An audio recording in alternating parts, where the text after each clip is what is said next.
What did you think of Caleb today? Talked about Jaden, talked about Kingsbury. Listen, as fans, we want number one versus number two. Number one pick, number two pick, two of the hottest young quarterbacks in the game as a precursor to what could be a long battle between the two in the NFC. If everything goes well for both teams, they're going to be seeing each other in the playoffs for years to come, right? This is what your mind is working. So, yeah, you want to see it, but in the big picture, it's Bears Commanders. Yeah. And, and you can look at it as a bonus if Jaden Daniels doesn't play, right? Because absolutely. Yeah. So well, what do you want? Resistance. No, I want Daniels to play just, again, as a fan.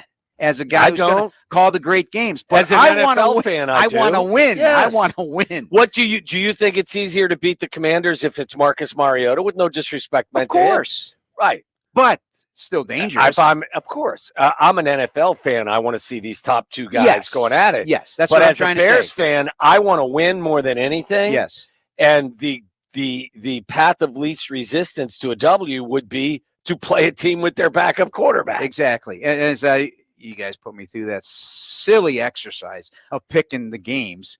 I say that it's fun. That's scientific. But the point is, you don't know who you're playing when, right? That's so right. Jaden Day, that you're going to look at that as a win. But again, you can't think that way as a player. Obviously, that's when you get burned. And I just was talking to Cole Kmet for a TV feature for a couple weeks from now, and I said, from a broadcaster's point of view, and I discussed this with Tom today as well. It feels like now, because they're 4-2 on a 3-game roll, and we see what's coming, every game's going to feel like a playoff. Yes. And every single snap matters. And that's the best games to have fun. Yeah. You call it as a fan. It all matters. Every snap matters now. They always do, but, every snap. But this right? is, and I'm sure Cole had this response. This is what you work your ass off for. You go through all the pain, year long. The pain of all these years of struggle. To be able to be in this situation where every snap matters. Yes, for sure. Which is great. And he really loves his quarterback. You can tell, like, out of all the players who've been the most upfront, I think Cole Kmet was the most honest about it the soonest, where he just said, there's just something different about him versus the others I've played with. 100%. And you got to trust the player. He's in it. He's in the thick of it. And it's not just on the field. He's seeing behind the scenes. He's watching him grow internally. I love the communication going on in this building. We heard Ryan Poles many times refer to it, both in interviews with myself and the media, at the podium, whatever. He wants some problem solving when you need to have a problem solved. He wants to see it collaborative, and it is the case. He brought it up again today. Caleb did. DJ brought it up. So, and again, like, this team's got weapons. And once they all get settled into their roles, because it's still a settling process. Heck, Roma Dunze hasn't had many touches. Right. Gerald Everett hasn't, been involved. But, boy, you look at it, who are you going to stop? This is what we hoped for when the season began. Like, again, like, if you're down to your 4th or 5th DB, like, who are you going to exploit? Yeah. As an offense now, as a coordinator. So, and continue to run the football. Yeah. Is this a game it has even more importance to you because it's a road game? Because they haven't been a good road team yet. Yeah. And to me, like, a lot of this season and the improvement that is taking place is kind of like step, and you keep building on the improvement.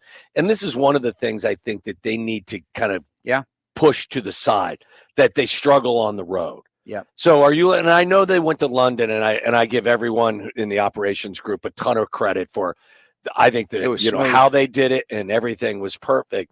But you had a very pro Bears crowd, if I'm not mistaken. 100%. But to go on the road against a good team and have to, play with a silent count that Tom talks a lot about, how difficult it is for your O-line. It's just one of those games where you obviously want to win, but you want to get that kind of that road monkey off your back, so to speak. Yeah, no, he brought that up today with me. So, that is a big part of this. Yep. How do you play against and they got a new vibe there. Yeah. New ownership, new head coach, new quarterback. Things are going in the right direction for them. I was dabbling into Washington, D.C. Radio yesterday just to listen to what the topics are. It's funny because, like, a lot of them don't want don't play him. Don't play Daniels. Nope. He's gold right now. Just let him. Let's not rush it. Let's not rush it at all. We got something special here. And so they're feeling the same way we're feeling here in Chicago about what this looks like. So, and, defensively, they're not nearly as good as the Bears. So they've got some things to work on. Yeah. The Bears got to work on stopping the run still. And they are a big play rush offense. Not only Jaden Daniels, but every back has at least 2 20-plus yard runs this season. Yeah. And so you got to stop that big play from happening and exploit their defense right now. They're not stopping the run great. And there's some exploitable DBs there. And they've had some injury problems as well. And, blocked Deron Payne up in front. He's a good run stuffer. So you had you've had a weird schedule here. Before the bye, you had a game that started in Chicago at 8:30 a.m. And then the next 2 games are like 3-something starts. Yep. Because this being in the late window and then playing on the West Coast in Arizona, that's in the second window as well. So sort of all over. But you love it. Get used to it because if things continue to track where we think they will, maybe a flex. We hope there are going to be some flexes. And so you're going to have some big night games, especially in the division, I would think. Well, we already got one. We got the Vikings and Lions are Thanksgiving Day. So, this Bears team's going to be in the spotlight. And Cole Kmet had talked about that. He's tired of playing at noon. Yeah. He wants to play on the big stage in front of national audiences. And I think that's kind of that's a quiet confidence, or maybe not a so quiet confidence, but I love to hear it from them. Yeah, no, me too, because personally, as a broadcaster, I hate the night games because you're waiting around all day to go at it. But hey, listen, we know it's a big game when that happens, especially if you're flexed into that. So interesting to see. Interesting to see what's going. I really broke deep into Kyler Gordon. His 7 tackle. I hope he's on the field because he was terrific in that first half. He was on his way to a memorable game. Yeah, that was a 7 tackle game, Bruin, and at the nickel position, just how he played the game. He was lurking all over, deployed by Eberflus and Coach Washington, and slipping blocks, cutting across the face of receivers trying to block him. He's a very deceptive blitzer. He eats grass pretty quickly. Yeah. Do you think he'll be able to play? Or I don't know. Yeah. The fact that he didn't practice today is not a good sign, especially for a hammy. But Right.